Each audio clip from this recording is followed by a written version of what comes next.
नमस्कार मु गगन कुमार आपन को स्वागत जनाऊँ जनता एक्सप्रेस।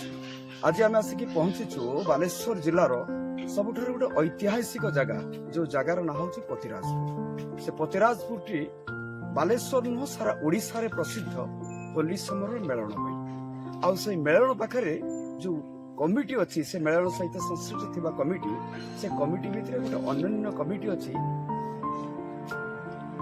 जाड़ी बहाल माँ जाड़ीमहल यात्रा कमिटी नाटा हूँ यात्रा कमिटी किंतु सेमानकर काम हूँ सामाजिक क्रम। कौन करिवे सामाजिक क्रम ना विभिन्न समय से एकजुट होती एवं विभिन्न प्रकार गछ लगाती जोठारे कि परिवेश संतुलित आजिकल परिवेश जो अवस्था ताको बंचाइबा से विभिन्न प्रकार गछ लगे ता भितर प्रमुख गछ जो गछ कि आज लोप पाइबा बसी बर एवं अश्वस्थ जार कि मान्यता अच्छी से अश्वस्थ बर को लगाई से यदि दुई जनकर विवाहर कर दिया जाए ताहले ये समाज बर एवं अश्वस्थ आशीर्वाद से समाज उपरे पड़े एवं भल कुशल होता है।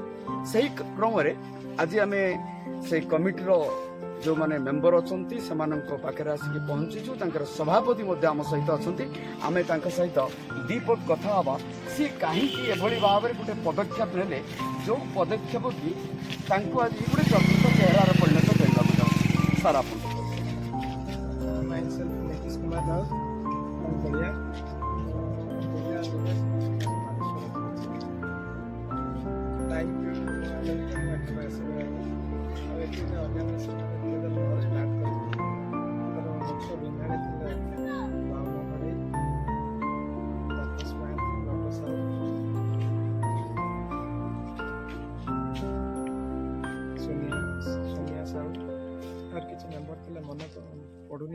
सर आप कहीं डिसीजन ले बालेश्वर थाई थाई बेले बेले मात्र एठी को आसिक गोटे संगठन करबा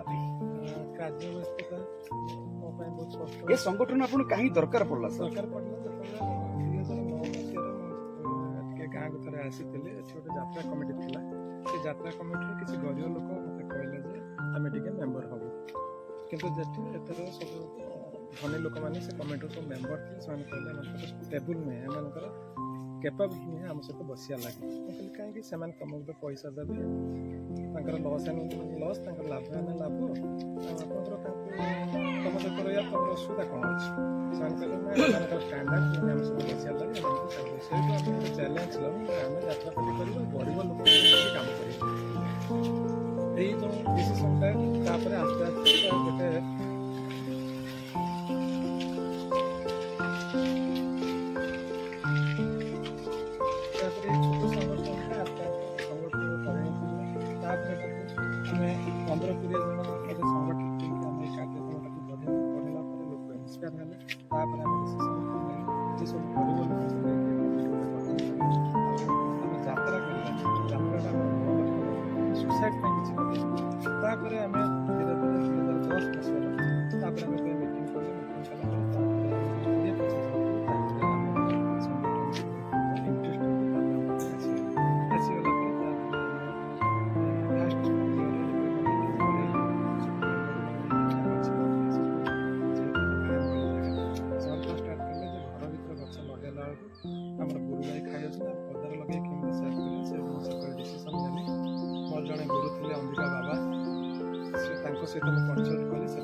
सर आप मेम्बर के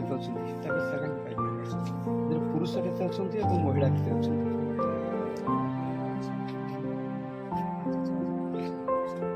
आपन सर प्रथम कहते कथा अनुसार समस्ते गरीब श्रेणी लोक मैंने अच्छा आपन मेम्बर अच्छा गरीब श्रेणी मेम्बर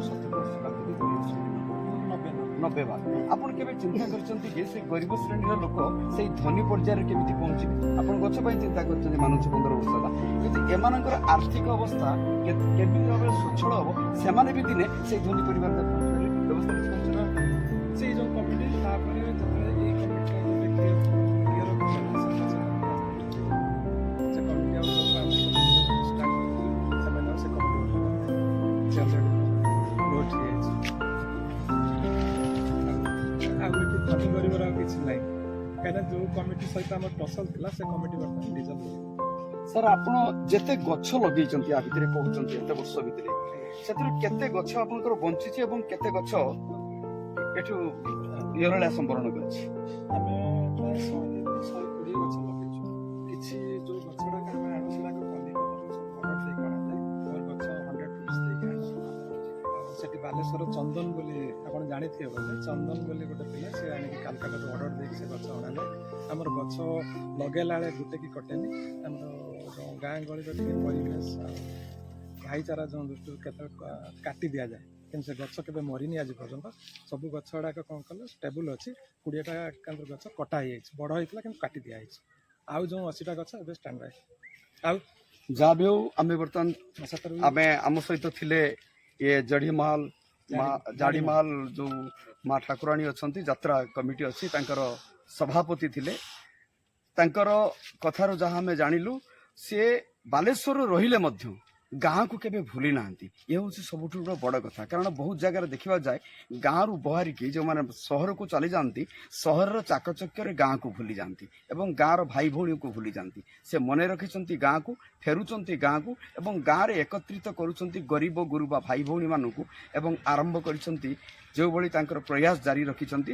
ସେ ପ୍ରୟାସ ପାଇଁ ତାଙ୍କୁ ଆମେ ସାଧୁବାଦ ଜଣାଉଛି ଜନତା ଏକ୍ସପ୍ରେସ୍ ତରଫରୁ। ଧନ୍ୟବାଦ।